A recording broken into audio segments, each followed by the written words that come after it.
Hey, Gospel Chapel and anyone else who's found us online, welcome to Gospel Conversations. My name is Doug Dunbar. I'm the lead pastor here in Grand Forks, BC at Gospel Chapel. With me today is Tammy Battersby, our community care coordinator. And we're just going to talk about one of the neat things that's happened over this last year with food recovery ministry in the Boundary and in partnership with Extra Foods here in town. And really this flows out of one of our core values as a church's practical needs, serving the community where they need it. And that's, if you've come to Gospel Chapel, if you've gone through the foyer, there is a big poster that has our core values on it, and this one's right at the bottom, but it is definitely one of the things that we have put a lot of time and effort into. Tammy has been on staff for how many years now? 8? 9 this August. 9 this August. And prior to that, there was somebody else in that position for how many years? Karen Donalds, and I'm not certain, she might have been 9 years as well. Right, so this is an area where we have put staff into place to meet the practical needs of the community, and so this is one of the ways we fulfill that core value. Anyway, our topic today really is the food recovery program that has been going for a long time, but really picked up in February 2021. So Tammy, can you just give us some quick background on this food recovery program prior to February 2021, because that's really where it kicked off. What was happening before that, and then what happened? So Blessings has been recovering dry goods for over a decade. That was put together by Karen Donalds. She created those store relationships. And so we've been recovering these dry goods for years and years and years. About 2 or 3 years ago, we began working with Boundary Community Food Bank to be part of their team in the food recovery they were doing with the 2 stores downtown, Bilo and Save-On. So we picked up Wednesday and Thursday those days. And Crystal and Carol and Danny were primarily the people doing that work as volunteers on our team. So then February 1st came about, and things changed quite brilliantly. So. So February 1st, 2021, is this where the partnership with Extra Foods kicked in?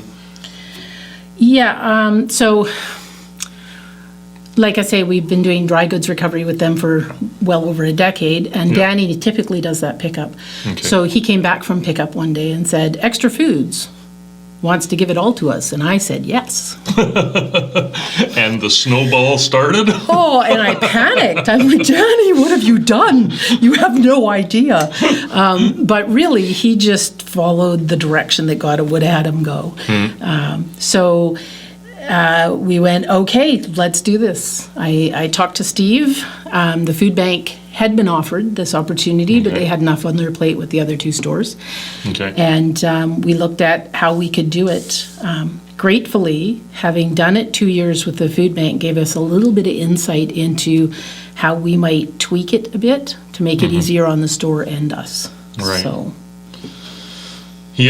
I guess that's, and then you've also been involved a lot in food security groups and stuff like that around the Boundary, the Food Security Network, and other nonprofits. How did all that prior relationship pave the way for this? Well, it's definitely for such a time as this kind of situation. So in 2015, Blessings began a food security group. It was born out of a selfish need of my own. At that time, nobody within the congregation was serving the same population I was, and so I didn't really have peers. So we put together this one-time only event in Midway, where we were going to have a lunch together and go view a community garden.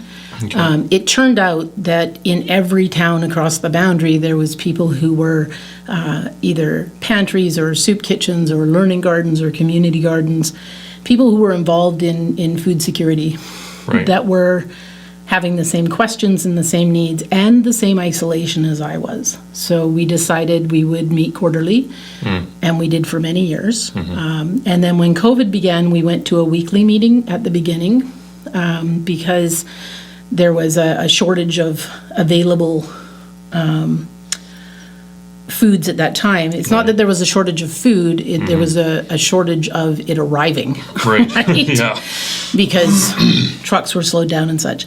In any case, that meeting has grown a lot of really great relationships, and we know each other's needs. And we have in the past worked on some projects, the agricultural plan, the poverty reduction plan, and we also tend to look at this grant money's available. Let's not double up. Right. Let's not all get a grant for food, for food safe. Let's one of us get a grant for food safe. Let's another one of us get a grant for something else. And so we really pool our resources, but we still remain autonomous. So Yeah, and so that you know what each other's doing. You're not doubling up on services Yep. and all that other stuff. So even, the relationship with the food banks as well, right? I guess a part of that. Yes. The Boundary Community Food Bank, well, anybody that is part of a food security piece that wants to be there can be there. There is some levels of government that are there as well. Okay. So should a municipal leader want to sit in on the meeting to see what it's about, they're welcome to. But primarily it's pantries, food banks, so the Boundary Community Food Bank, the Food Share in Rock Creek, the Greenwood Food Bank, the Beaverdale Lunch Program, and we don't have anything from the lake as of yet. We did have the Christmas Hamper Program as a part of it years back. Right. And they're still welcome. And we serve a lot of the same people, and we have similar interests. It's been a good peer support group. Cool. Now you've got a fair amount of people working on this. I have built quite a team.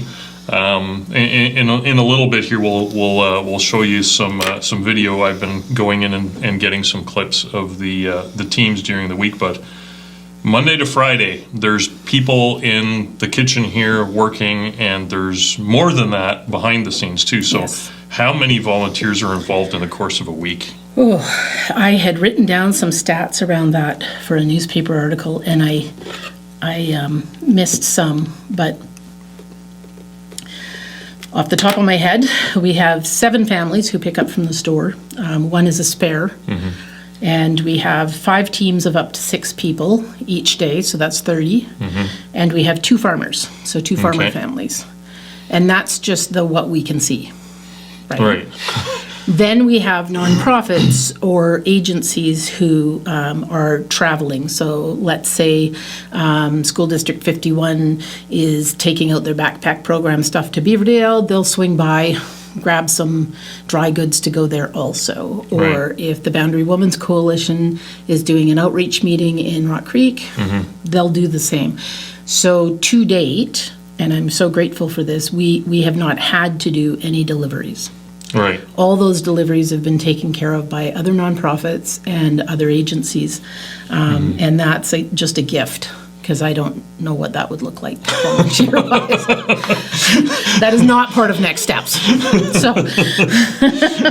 So it's getting the food from Extra Foods to here, processing it here, and then it's getting out to these different organizations because they're coming here to do their own pickup. Yep. And we're not having to go out and deliver it to anybody. Greenwood Food Bank's picking up, Midway's picking up, different agencies are picking up, and this is where collaboration. This is where cooperation is epic, right? So. We've collaborated, we've had conversations, we know that the Food Share group comes in on a certain day to go to the Boundary Community Food Bank to do pickup because they've created a partnership. So people who are receiving hampers from the food bank no longer have to drive to Grand Forks from Beaverdale to get them. They can drive from Grand Forks to Rock Creek. So that's a partnership that happened after the food security group was formed. So when they do that, they then come here to shop. And so it would have been impossible to have all these connections Right. if we didn't know that information beforehand. Right. Yeah. So I would say all of these pieces were for such a time as this. Yeah. Really. You can see the trajectory. Well, I couldn't see the trajectory. No, But no. in hindsight, Yeah. I can see what God was doing. Right. Right. Which is, well, typical of any of our testimonies as well. It's like, whoa, that's what you were doing. How did I get here? Well, that led to being ready for this. Yes. Not that it necessarily prepared you for this because you didn't know it was coming, but you know that when you look back, you can see it was a pretty straight line in some ways. Yeah. So 30 volunteers just in the kitchen alone over the course of the week. 7 families that. So they pick up in the evenings or They morning pick up and between evening? 4 and 6. Between 4 and 6. They In go to the Extra evening. Foods, pick up how much stuff? So between 4 and 6 in the evening, they pick up produce only, Mm-hmm. and they may be picking up 2 boxes. They may be picking up 9 boxes. Once or twice, we've had 12. Right? Boxes are about 40 pounds apiece. These are banana boxes. Yes, yeah, the ones you see at Christmas time littered Yeah. all over the church. Yeah. or maybe now. I'm so sorry. And I want to speak to why there's so many people in the kitchen. Yeah.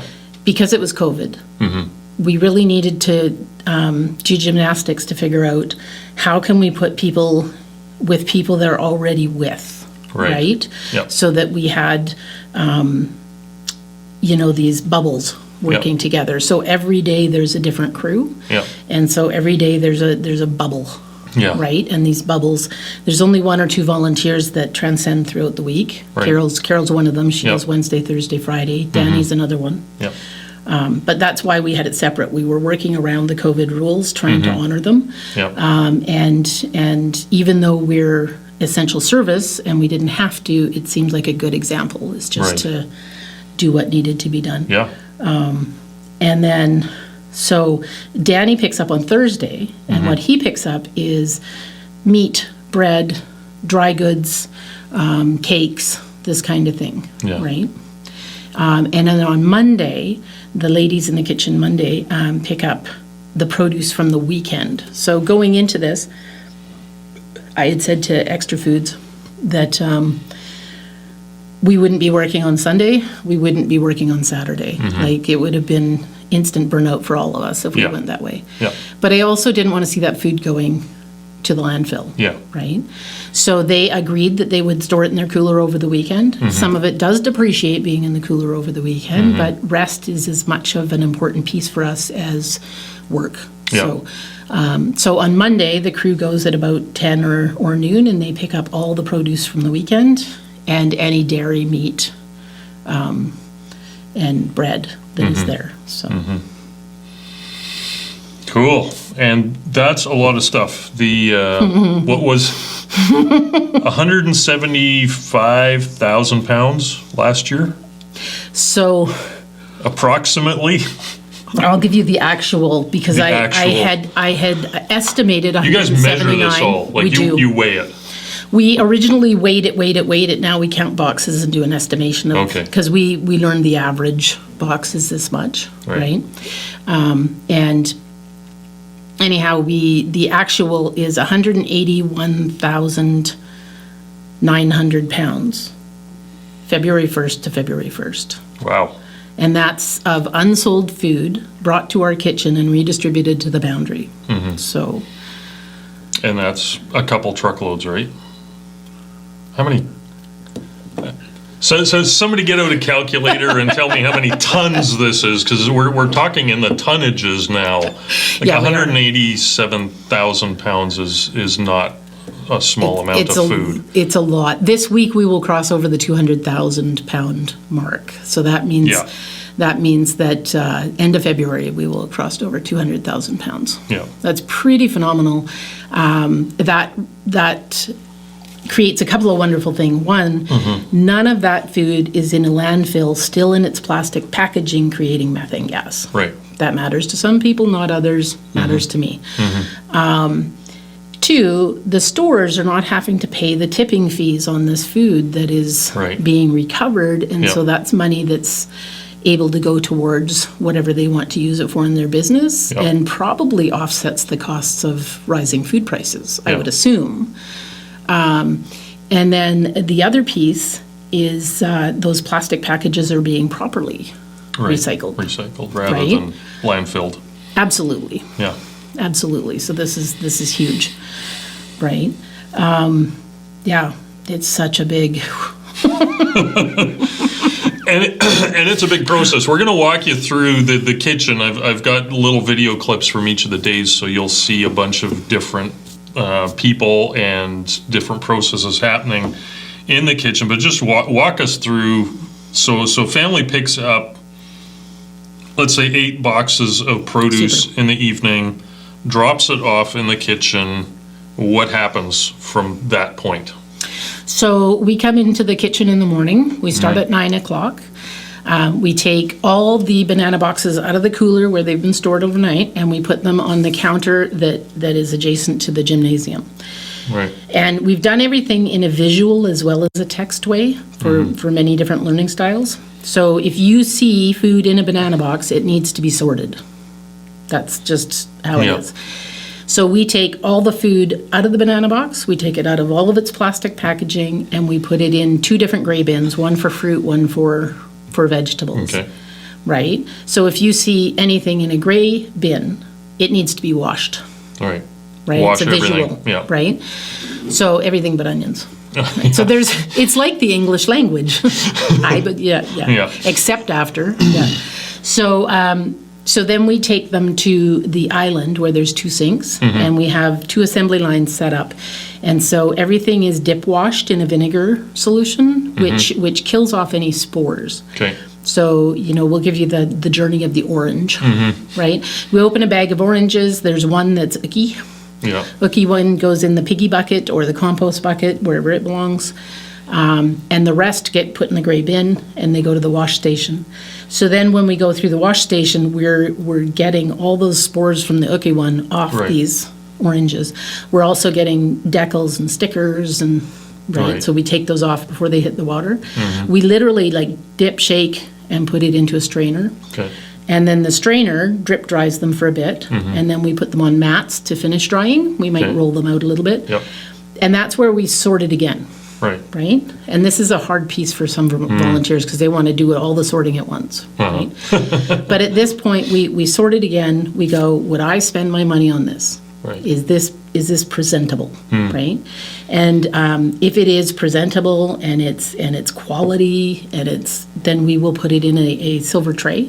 Okay. So anything in a silver tray is available for nonprofits to shop.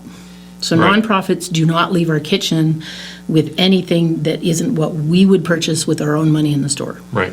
right? And then we take that silver tray back over to the counter and we lay out kind of a store. So, but I'll get back to that when we Okay. get to the nonprofits coming Yeah. in. But maybe this one has a little bruise, this apple, right? And so it's not presentable. We'll put that in a bowl. Okay. Right? And anything in a bowl is then processable by our team. So whoever the cutter is, cutting is a position, and the cutter gets to choose, does it get dehydrated or does it get cut for the freezer, Right. right? Chopped for the freezer. Yep. If it's dehydrated, it's sliced, like a slice of an apple. Yep. If it's the freezer, it's chopped. Okay. That's the only difference between the two. And the cutter decides that. The cutter also decides and is knowledgeable on how much of an item has to be cut off. So if you have a Right. bruise on an apple, Yeah. then they've been trained how much of that apple has to be cut off so that it's safe, right? Yep. Because there's plenty of foods like apples who are not liquid inside Yeah. that you can cut the bad off, right? Oranges, nope, they're liquid. Yeah. It's bad, see ya, right? So we do have a breakdown there that happens, and I'll share that with you in a moment. Okay. So then the nonprofits come in throughout the day. So they'll come in, they'll grab a banana box that's empty, and they'll just shop. They'll pick out from the silver trays, the really, really high quality stuff, and they choose what they want for their program. Yep. And then they go with me and they look at meat. So we do receive about 7 cubic feet of meat a week. Okay. And we do disperse about 7 cubic feet of meat a week. It's really important Right. not to hoard, Yeah. right? And God provides. Don't take more manna than you need. Right? Manna doesn't store in the basement. Nope. There's no point. Yeah. We're not stockpiling any of this food. It's going out the week we get it. Yeah, pretty much. The dehydrated will stay around for a while until we do that piece. So, so the nonprofits get that stuff. And then the stuff that we're putting in the fridge, we then use as ingredients for soup. Right. Those soups are then packaged in 16-ounce compostable, not recyclable, compostable containers. And the breakdown ratio on those is I put one in the compost in March, and it was gone by July. And that was the lid. That's the hardest part to compost. So I'm pretty happy with them. Because it looks like a normal plastic lid. Yeah, and it's not. And it's not. So, and the enormity of how many we've sent out. Yeah. It's important that they be compostable. Yeah. So those 16-ounce soups are then stored in our soup freezer. Our soup freezer is available to people when we have our dry pantry on Fridays. Okay. It's available to nonprofits who come and serve up a box for their food pantry or for their seniors program or what have you. Service providers will come, counselors, support workers, they'll come and get what they need just for one client even. And they can do that. Because one of the pieces that we're doing here is we're helping the helpers. Right. So the fresh fruits and the meat and such do not get handed out in our pantry. I've had a few phone calls. Where do I get this food? Well, you go to the places that we support. So Boundary Community Food Bank, Whispers of Hope, Greenwood Food Bank, Food Share in Rock Creek, the lunch program in Beaverdale, a couple of the daycares, right? We also have some training courses, YWAM. And then at the end of the week, Pines comes in and cleans us out so that we don't have anything left, and we're able to support their programs as well, which is great. I think the nonprofits we serve have two things in common. They are regionally minded, and they are helpers. Right. So if they're helping and they're regionally minded, they immediately qualify. Right. I will have conversations with other agencies, but that's the kind of determiners on that piece. Right.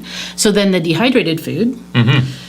We package the dehydrated food in plastic bags. Not ideal. It's better they go in glass jars. But this is short term. Dehydrated food will last up to 5 years in a glass jar. Again, we don't need to hoard food. Right. But when I get enough tomatoes together, I make tomato powder. Right. So 2 tablespoons of tomato powder with a little bit of water equals a can of tomato paste. Right. So for people that don't have food storage options, fridges, freezers, these tomato powders and pepper powders, onion powder, garlic powder, you name it, cucumber powder. We do make a green drink that is pretty great, and people with teeth issues or some of our seniors are really happy to mix that up. I think it tastes pretty rough, but that's okay. Mix it up in a small container, chase it with a lot of water, you'll be okay.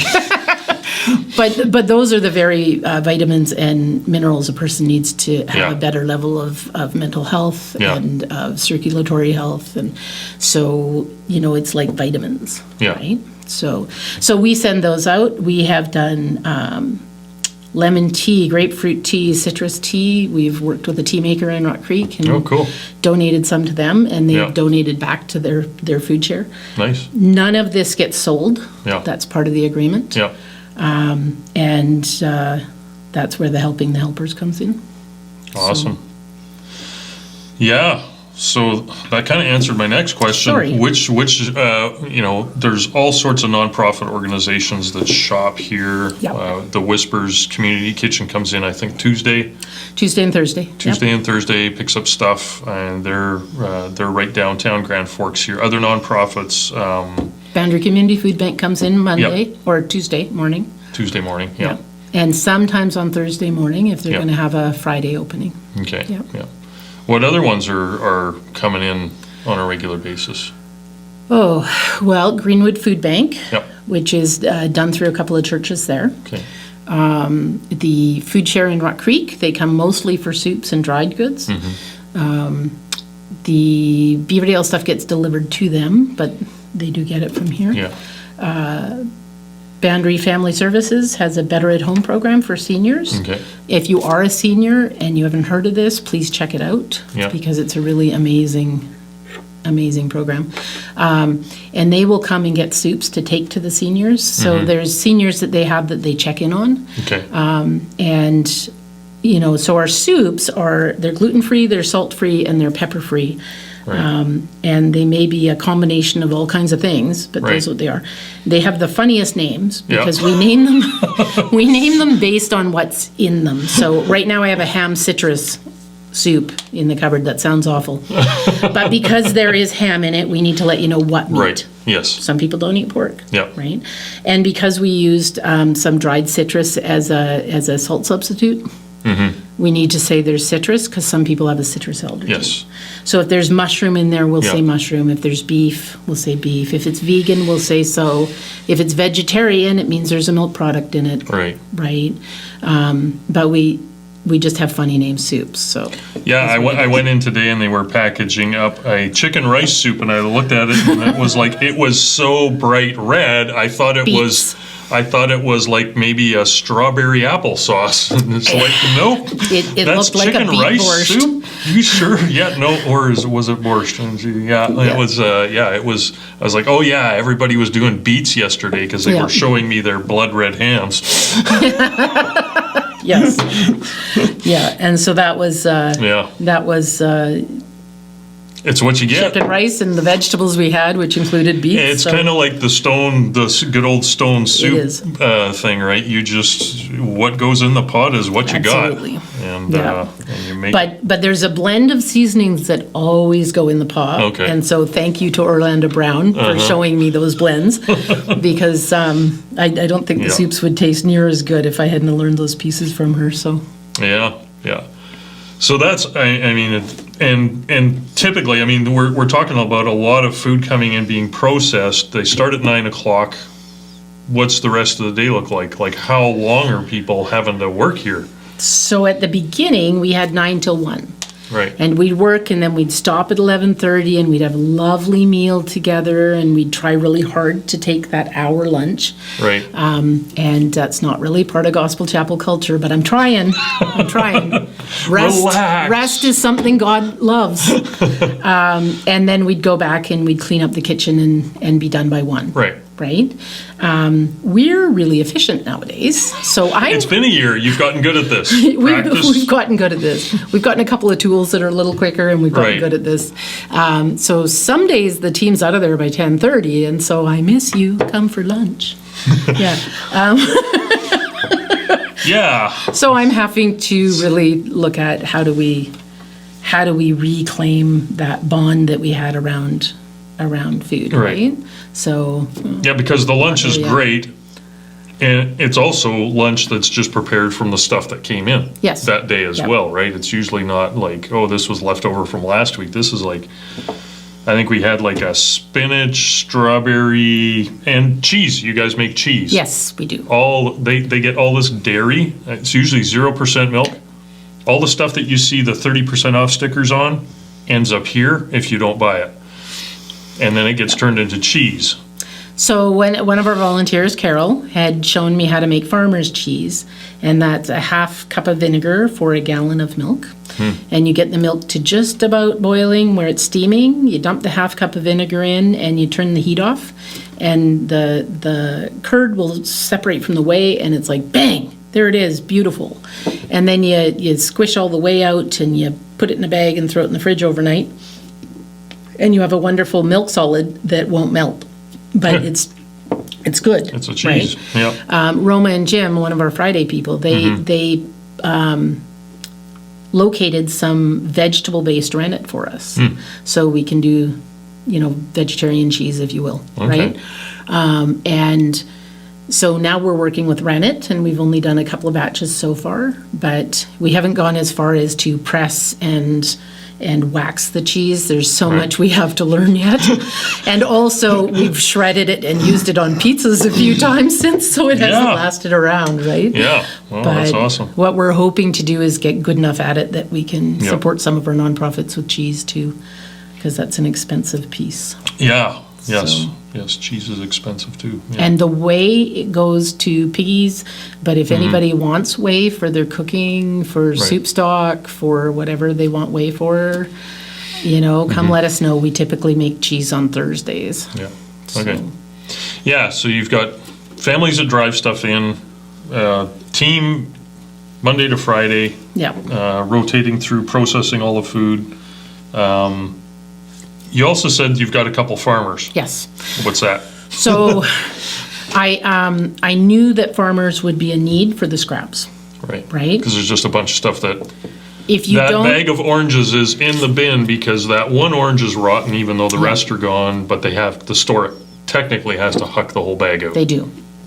And this is the challenge of packaging. Yes, that's right. One leaf gone, the whole bunch goes. One apple gone, the whole bag goes. So we bin up any of our peelings when we're processing, and we bin up any of the stuff that is just icky. Yeah. The Ookie box. Ookie box is about 3%, and it goes to composting. Okay. Right. The rest is about 10%. The cuttings, the trimmings, and that goes to, I say pigs, it's because the main farmer we work with has pigs. Okay. So, and they gave us all of their fat to render when they butchered some pigs, so that was pretty awesome. Yeah. Nonprofits were like, yes, lard. So that's about 10%. What we're able to offer the nonprofits in really quality is about 70%. 70% of the food that comes in. Yeah, that's a lot. That's a lot. Right? And then that remaining 17% is what's dehydrated or turned into soups. Yeah. Right? And the soups, some of you have had the soups because you were unfortunate enough to have COVID, but fortunate enough to get our soups. Sorry you couldn't taste them. But you're welcome to come in and try them again. Now that you can taste again, Jeez.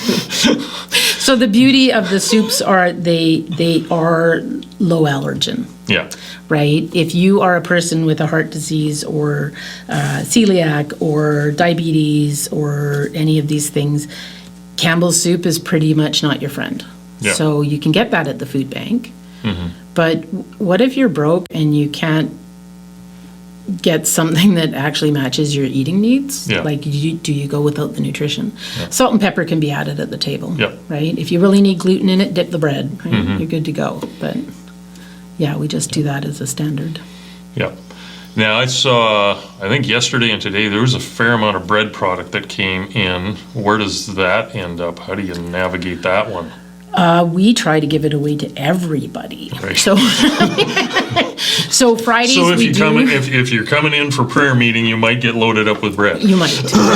And Fridays we do have bread available in our dry pantry with the drop-in. We also supply Whispers with bread, and they have a shelf out in their open area. They kind of have a bit of a store there. We send bread out to Greenwood when they allow it. We try to send bread out to Greenwood. Please take bread, Greenwood. And it's really nice in the summer because Pines uses a considerable amount of bread. Because, kids like jam sandwiches or this kind of thing. So, it's going out to all of these other nonprofits for free. Yep. So that's lowering their overhead costs. Absolutely. That's awesome. Well, I think it's reallocating. Yeah. Right? So they're able to then use the funds they didn't have before to do parts of their project they'd like to now, right? Right. So, for example, packaging, Whispers as a example uses compostable containers as well. Right. Because they are takeout only during COVID. Yeah. Every one of their meals has to be a compostable container. That's a big expense. So by providing food, their store provides them with money to run their courtesy kitchen. Right. And it used to cover the food costs pretty evenly. But when they had to go to compostable containers and takeaway containers, then there's an added cost. Right? So, hopefully we're making it so they don't have to have that loss, right? I don't know. I'm not on the board anymore, so I don't know those little particulars, but I would hope that's how that goes. Our work with the daycare, allows us to do a couple of things. One, we've negotiated with them to set up a little pantry themselves. So the families that attend that daycare then have a little pantry available. Right? We help keep it stocked. Yep. The food bank helps keep it stocked. So we have a third farmer who brings us eggs. He brings us eggs at a discount, and we have a fourth farmer who brings us eggs, and they also bring us eggs at a discount. A lot of those eggs go to the families. Okay. At the daycare. At the daycare. Right? Yeah. And so what's really neat about that is all those families are being helped in one stop. You know, they're picking their kids up from school, they can grab some eggs. They're not having to pick their kids up from school and then come up here and then go over to this other place. You know, it's more, it's also lowering the barrier. So people for whom a church might be a huge barrier aren't going without. There's another place, right? Or even just going to the food bank as a barrier. And And the food bank has been brilliant in reducing barriers over the last decade. You know, they went from you get your box to you get to select what's in your box to self-select. The layout of their building is, the stress level. The first time I went to the food bank here in town to go with someone, I was just in a waiting room, felt like the doctor's office, and then all of a sudden, bang, a door opens and a box comes out, and then that's it. And it's like, it's really interpersonal or impersonal. Right. The last time I went with somebody over here, it was like people were chatting away with each other, and you go in, and there's friendly people that are walking you through, and it just, they've revolutionized it, right? So now to go to our dry pantry, the agreement is that you will trade volunteer work in your community for access to our pantry, and that you will visit the Boundary Community Food Bank. If that's a difficulty for you, we will accompany you, right? But the Boundary Community Food Bank will offer them so many things we can't. The meat, the cheese, the eggs, the fresh vegetables. And the reason we don't offer those in our Friday pantry is because we do offer them to our volunteers. Right. And so there would be an inequity happening there where this guy worked all day and he gets what this guy gets who didn't. And I really had to pray over that hard to figure out how do I handle this, right? Right. So. No, that's great. That is awesome. So things are humming along nicely, or so it seems. Too efficient. Till they're not. Till they're not. Well, I just saw it today. When I'm hungry. When the dehydrator breaks down. Yes. I saw that. I'm like, oh, what's that? Anyway. I think I have a broken thermostat. Okay. Hoping somebody will come fix that for me. Yeah. But overall, the whole thing is operating well. So what are the next steps? What do you see? What's on the horizon for this? So this has kind of revolutionized what you do in the last 2 years. Well, it meant that we needed to end Women's Morning Out on a high note. Right. Women's Morning Out had to close with COVID. And it was on a high note. But it just needs to remain closed because we can't pull off both. Happily, any of the women that were coming to Women's Morning Out are more than welcome to come on a Friday and still have that community piece. Friday is not gender specific. It's not a women's group, right? It is any people that come in are welcome. Any age group that comes in is welcome. And so it still meets the need, though. We have crafts, we have games, it's just a little more laid back. And at no point do I get up front and talk at you. I think that's great. So they get enough of that on Sunday. So that's gone, right? One of the things we've been working on in the kitchen and I want to have a trajectory towards is the teaching kitchen piece. Right. When we had Women's Morning Out, we had a group working in there that we were teaching. The group got smaller as they all got employed in restaurants. Right. Because it was working. And so we want to keep teaching. I'm really intrigued by the idea of teaching elderly people who have lost their spouses how to cook for themselves. Right. So come in the kitchen, we'll teach you. We've been working with kids. So And we've already done some of this. Yep. And that's why any of our volunteers do have to go through the criminal record process for the SAFE program in our church. But what we want in the kitchen is an inclusive environment. And so, you know, we can accommodate a disability, right? And I'll use our doors as an example. Right now we're accommodating. So we have the regular door we use, which has stairs, and we have the ramp, which we use for people that have mobility issues. We will be inclusive when everybody comes through the ramp door. Right. And so same thing with the tools in our kitchen, with the way we do things. That's why we have chairs there. Regardless of your physical, mental, maybe emotional. I get kicked out of the kitchen. But regardless of your state, we can work with you in the kitchen. Right? And we want that to be inclusive. And we want to have a teaching piece. So we are working with a student in their homeschooling program. And they've definitely done a lot of work to earn the small amount of teaching that we've done. The challenges there are my teaching ability. So it means delegating to and gathering people in the wings who are going to be willing to come in for a workshop on. Right? So, and it also means coming out of COVID a bit. Right? Because if we have a workshop on fermenting or a workshop on water bath canning or whichever. All right, so the teaching kitchen, this is something you want to just helping either kids, seniors, people that just maybe don't have a lot of good cooking skills, or how do you put together raw food rather than packaged, or just add water stuff that's not necessarily healthy, but just more healthful eating too. So, okay, cool. So the other thing that I see in trajectory, when the food security group was working with the RDKB to work with the consultants on the poverty reduction plan, one of the suggestions in that plan was to formalize the food security group. So the food security group is hosted by Blessings and by Gospel Chapel. This would mean letting go. Right? But it doesn't just mean letting go and seeing it stay the same. You know, if you're formalizing something, the challenge can be that it goes from grassroots to structured. And sometimes the grassroots people won't go into that structured place, and so we might lose something beautiful there.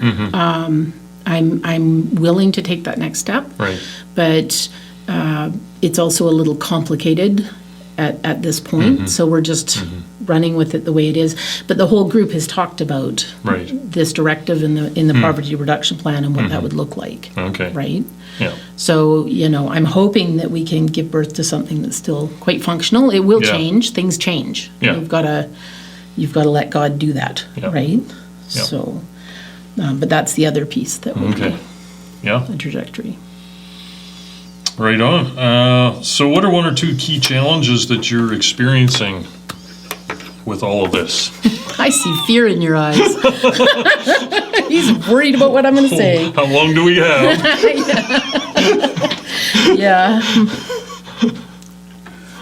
These come in too, right? My control issues? So, no, the key challenges are the formalizing. What does that mean? What does that look like? Do you just jump out in faith, or do you know what it all is beforehand? So again, my control issues. Right? That's this is a group that was formed primarily out of a selfish need for peer support, and it's letting go of that peer support or risking it. Right? So those are personal issues, and personal issues shouldn't prevent ministry issues, right? Ergo, why I'm in Freedom of Christ. Right. Freedom session, yes. Yeah, freedom session, yes. Yeah, so far so great, and maybe we'll be easier to be around afterwards. And then the teaching opportunity, I'm not a teacher, right? I'm great at setting up systems and policy, and the challenge there is that those systems and policy can become more important than what's going on, right? So at this point, the less I'm in the kitchen, the better. Right. Right? But there are those among us that are brilliant teachers, right? They have a way of letting people know how to do things.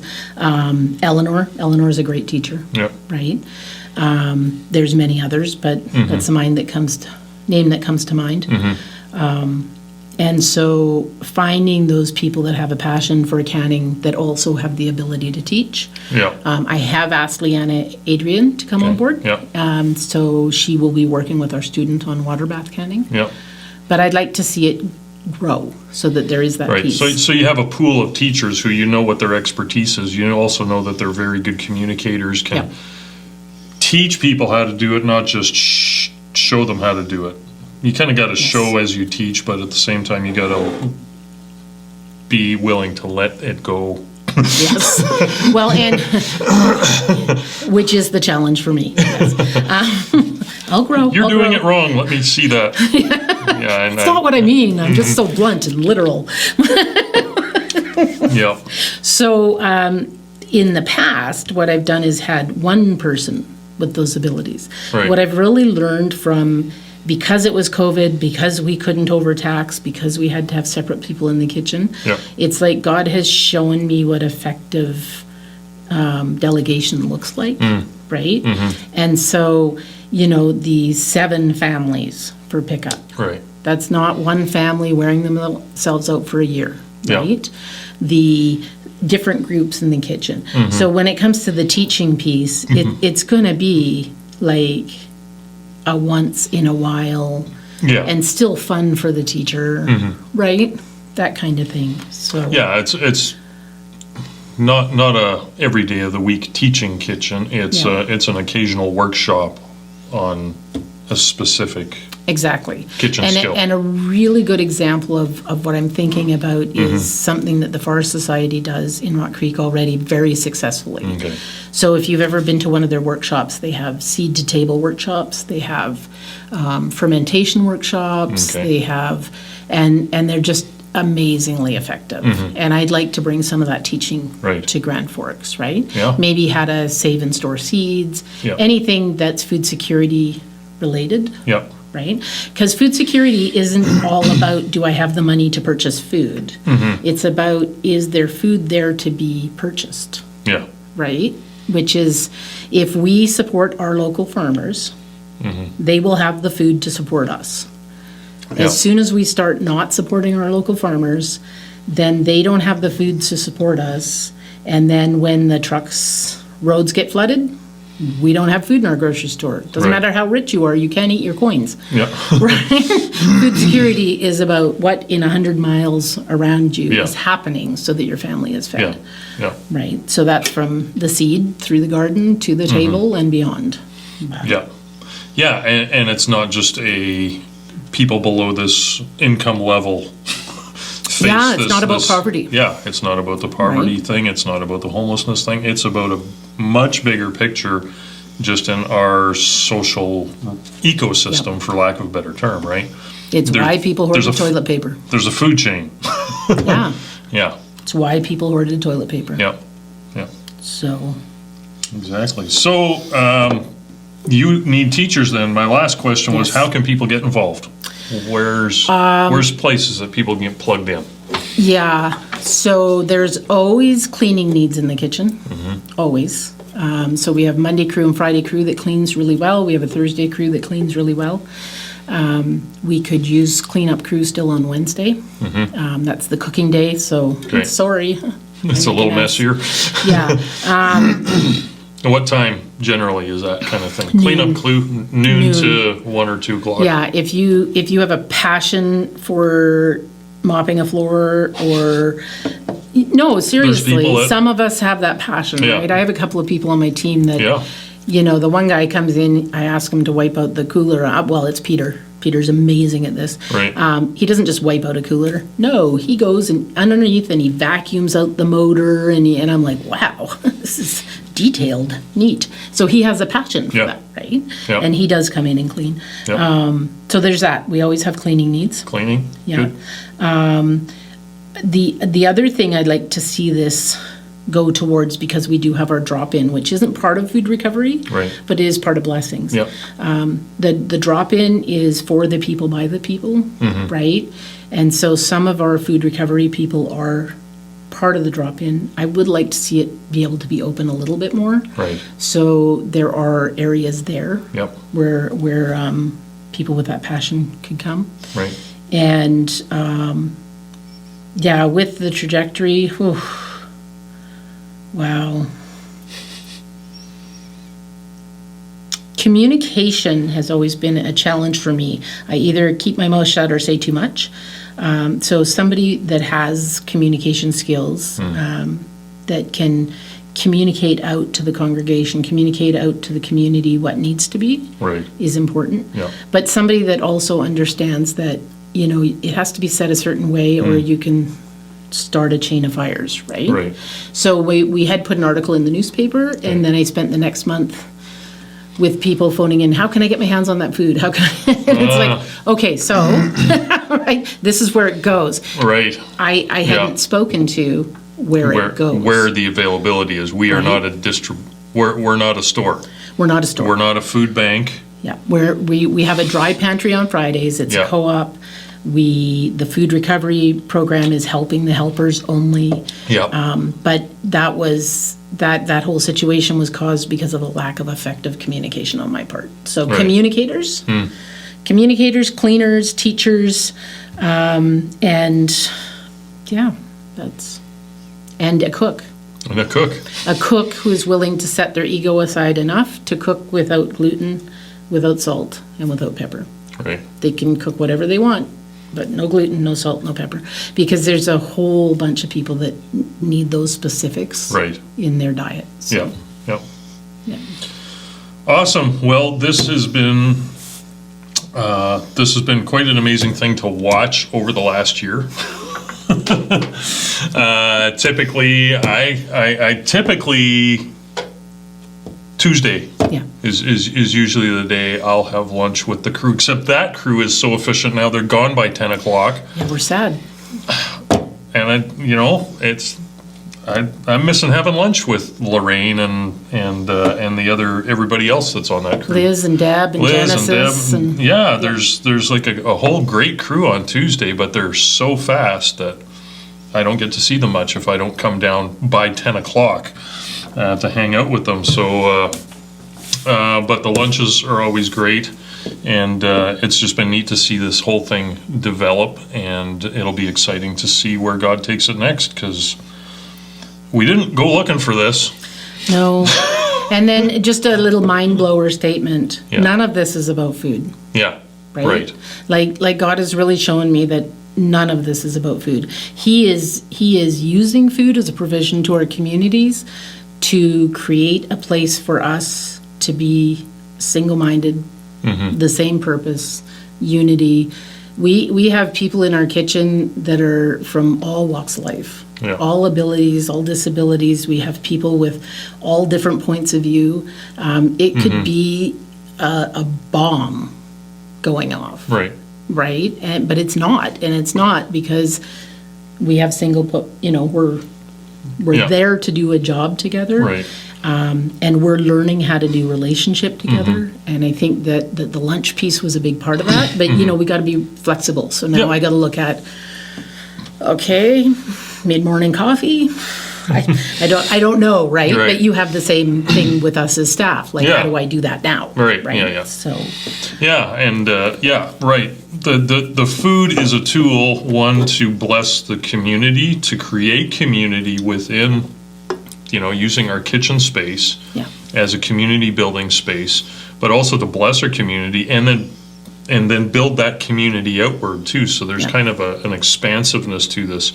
Is creating better relationships with all these nonprofit organizations, but that's also creating relationships not with the organizations, but with the people yes, in those organizations that are saying, we get so much help from Gospel Chapel and what they're doing and how they're coming they're taking the lead on this, and we'll partner with them in all sorts of stuff. That was one of the things when I got here in 2018, and we had the flood, and the food bank was downtown, and the first thing that the food bank thought of when they went, we have to get all of our stuff out of here, was, let's call Gospel Chapel. This is what they do. And bam, our gymnasium got turned into the food bank for a couple months.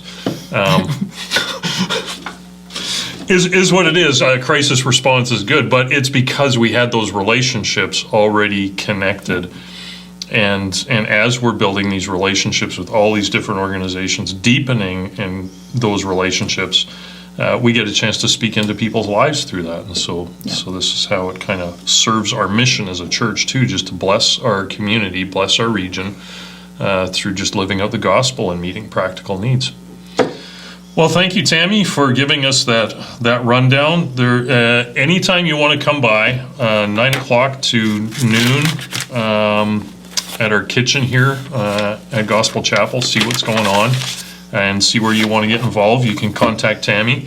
We'll put some contact information in the description below here, and any website stuff. There was one that you mentioned earlier that I'll get. It's escaping my brain right now, but I thought about it when you mentioned it. But we'll put some links and contact information. But yeah, just drop by, and thanks so much for sharing with us how this ministry's going. You're welcome. Thank Been great. you. All right. See you later.